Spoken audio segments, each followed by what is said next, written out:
this short YouTube video on how to enable Lightning when you can't see it. This is my personal org, and see, it's not here. Go, where is it? And then you look under setup and all this sort of stuff. Guess what? This is where it is. It's just get started. It hits you into this wizard thing. Compare Lightning Classic.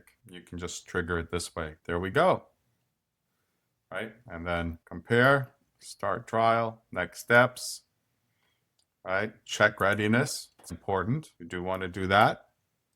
But in my case, I have a pretty simple org, so if I have something to break, I can fix it. If I have a couple of Visual Force pages, there's Java buttons, you got to figure out custom buttons, etc., etc. Oh, and then you set it up.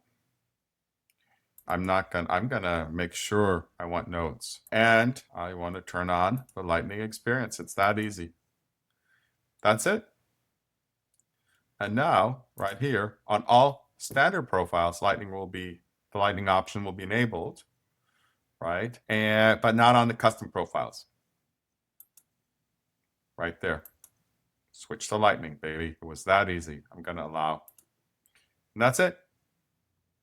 So when it's not obvious, it's that little button, and then you just go through it. My recommendation is to do it in the sandbox first, and then move forward into production.